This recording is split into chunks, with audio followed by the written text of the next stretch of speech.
আজকে জন্মাষ্টমী উপলক্ষে আমার দিদি ভেবেছে একটু ছোট করে পুজো করবে। তাই দিদি সকাল সকাল স্নান করে বসে গেছে আলপনা দিতে। যে সুন্দর আলপনা দিচ্ছে। আর এখানে আমার গোপাল ঠাকুর আর কৃষ্ণ ঠাকুরকে একটা চৌকি বলে, চৌকির উপরে সুন্দর একটি কাপড় ভিতরে বসিয়ে দিয়েছে। কি সুন্দর লাগছে দেখতে। আর এদিকে তো আলপনা দিচ্ছেই, আর এখানে লেস সবই আনা আছে। এই যে আলপনা দেওয়া দিদির কমপ্লিট, সুন্দর লাগছে। একটু নর্মাল সিম্পল একটা করেছে।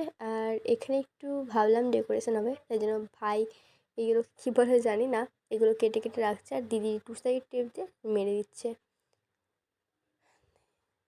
এই যে এখন মালা গাঁথা হচ্ছে। গোপু ঠাকুরকে পরিয়ে দিয়েছে। এখানে গোলাপ ফুল আর টগর ফুল এনে রাখা হয়েছে। দিদি মালা গাঁথছে। আর ওখানে প্রসাদের সরঞ্জাম রাখা আছে, নাড়ু, মিষ্টি, আরও অনেক কিছু। আর এখানে সুতো কাটাকাটি চলছে। এই যে প্রথমেই দিয়ে দিচ্ছে সুন্দর করে থালায় কড়াই, এটা প্রসাদের থালা। তারপরে নাড়ু দিচ্ছে। এগুলো সবই এনে এনেছে বাপি। নাড়ু তো বাড়িতে তৈরি করার সময় হয়নি, ওই জন্য বাপি কিনে এনেছে। আর তারপর দিচ্ছে নকুল দানা। আর এখানে দিচ্ছে মাখা সন্দেশ, যেটা মিষ্টি বলছিলাম, ওটা আসলে মাখা সন্দেশ। বাপি কিনে এনেছে সবই। আর তারপরে দিচ্ছে আমাদের লজেন্স, পার্লস আছে, ইগলার্স আছে, আর লেস আছে, আর লেস আছে। যাই হোক, ভালো করে একটু সাজিয়ে দেওয়ার পর আমি দেখিয়ে দিলাম থালাটা কী সুন্দর লাগছে।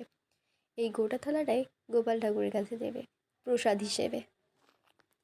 আমাদের বাড়িতে কালকে রাতেই ঠিক হয়েছে যে পুজো হবে, ওই জন্য সুন্দর করে অতটাও করে উঠতে পারি না, জাস্ট সিম্পল নর্মালভাবেই সব পুজোটা হয়েছে। আর এই যে গোপু ঠাকুর।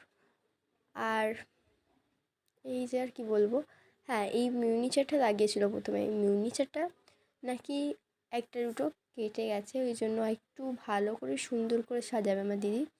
তো ওই জন্য ও গিয়ে ঠিক করছে একটু। হয়েছে এই গোল্ডেনটা লাগালো, অফ হয়ে যাচ্ছিলো গোল্ডেনটা। এখানে মিউনিচার সব পরে একটু গোছ কাজ করবে এখানটা। তারপরে